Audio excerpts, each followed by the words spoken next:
Hey, what's up, everyone? My name is Giovanni Valderas with the Fort Worth Community Arts Center. Today, I'm blessed to be joined by Michael F. Blair. Michael has a show with us at the Fort Worth Community Arts Center called Small Works.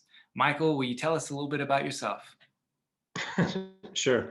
Yeah, my name is Michael Blair. I got my master's at UNT along with Giovanni, so we know each other from those days.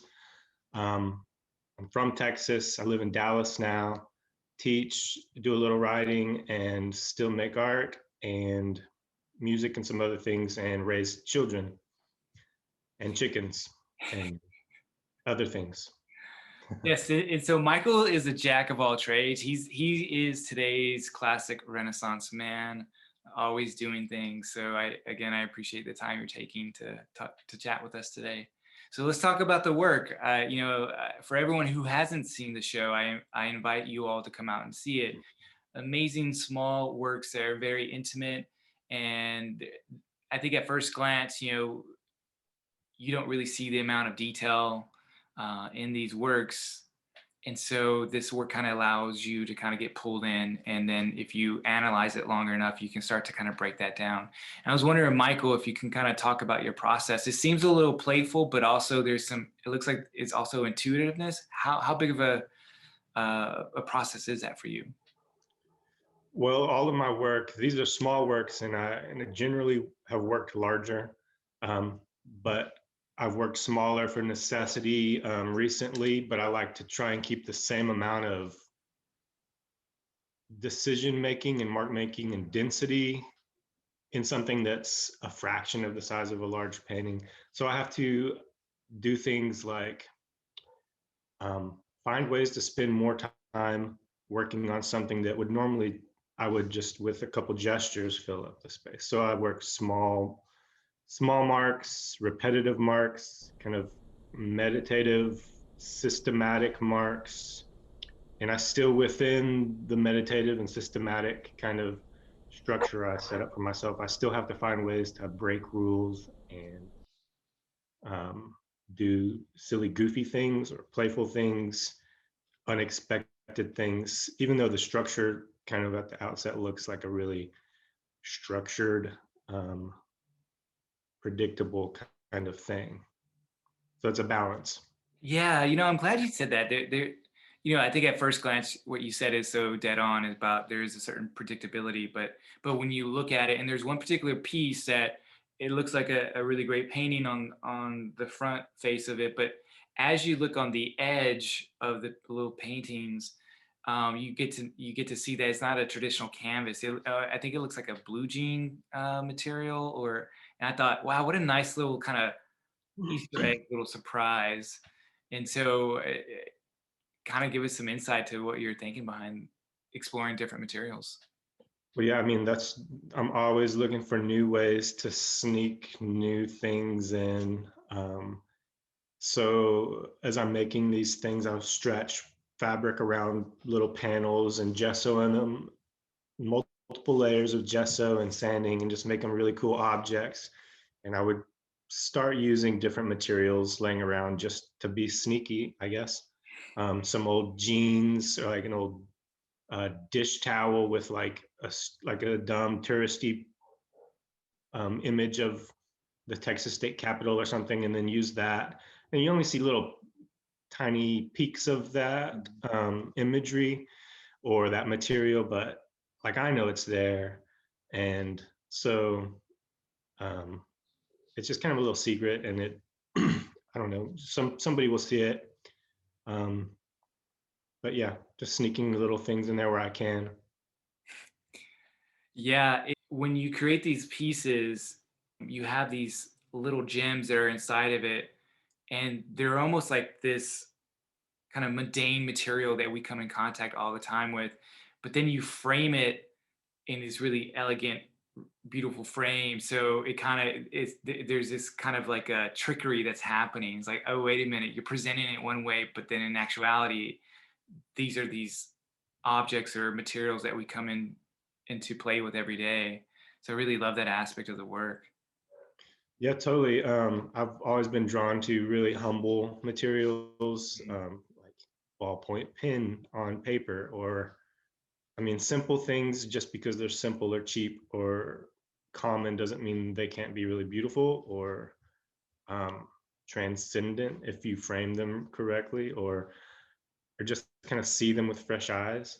Um, and so that's kind of what I'm trying to show with these, and making kind of labor intensive frames out of nice wood, and spending as much time creating the frame as the object as the substructure of the painting. Like I spend the same amount of time and effort on those aspects as the what goes on the surface of the painting.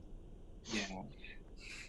I feel really blessed to have you on this conversation because, you know, it's not always that, we get to engage with an artist who, and trust me, there are a lot of artists who are doing it right, but most often when we have these conversations, they're with kind of emerging artists who are making ambitious work and putting shows together, just on fire.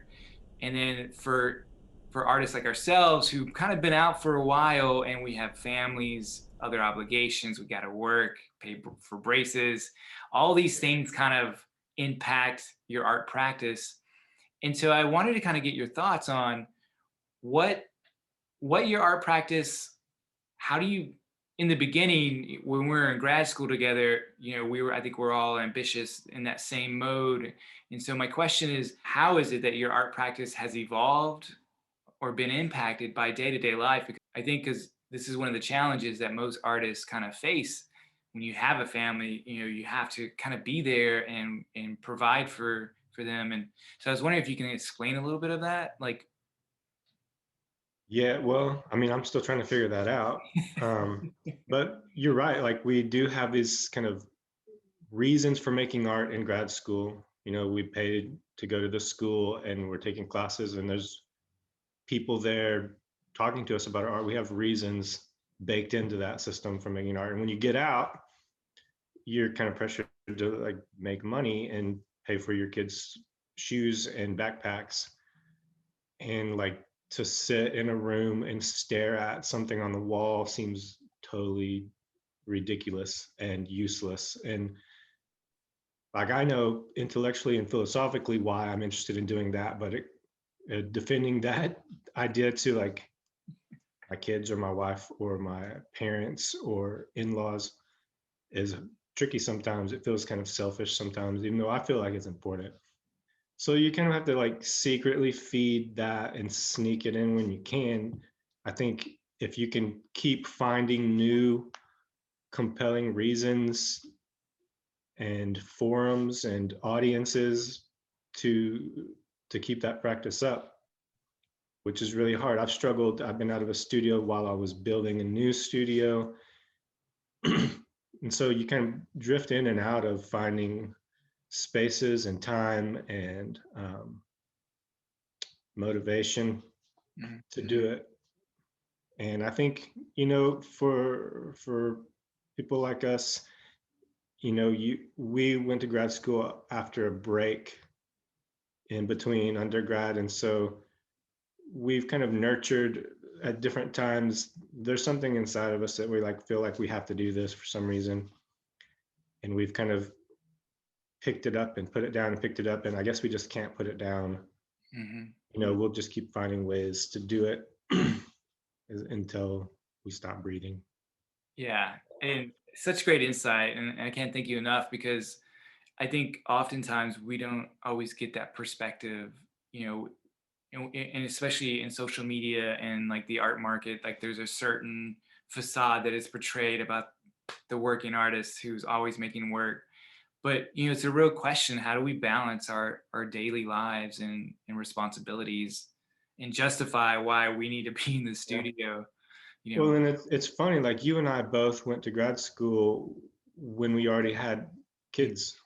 And so we've had to make, when we're like creating a work ethic and a studio practice, we were weaving that in with our responsibilities. And so like my work is always almost kind of fed off of those responsibilities. And I like work in intervals that that I don't know, that kind of the rhythms of being a like a parent and the things I have to do, like cook supper and then jump in the studio and I like make it work with my daily life. It's like part of it, and it almost kind of feeds it and gives me different spaces to think. Like I paint on the painting and then I run and put some rice on the stove, and then I have the little spaces of time to think about the painting, and then I go in the studio and I still have rice on my brain, and those things kind of, they just all mix together. And it's, I think for us it's probably always been a part of our artwork, has always been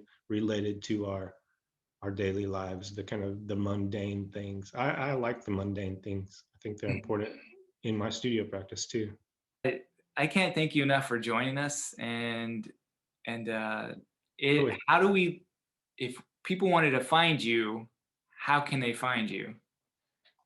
Find me, Yeah. find what? My pictures of my work. Yeah, I would Oh, rephrase that. Sorry. If people wanted to find you, how can they connect with you? Like through website, through social media? yeah, I don't do any of the, I do have a website and it's not well maintained, but there are images of work going back, a decade or so, at michaelblairpaintings.com. And other than that, I'm kind of a elusive creature. Which is why I think you're such an amazing artist. You know, this idea of being so elusive, no one can kind of put a finger on you. Yeah, I guess But so. yeah, well, again, thank you so much for taking the time to speak to us today. Everyone, come check out Michael Blair's show. It's up for a few more weeks, and we can't wait to see you. Michael Blair, thank you so much. Yeah, thanks for having me. Have a good one, guys.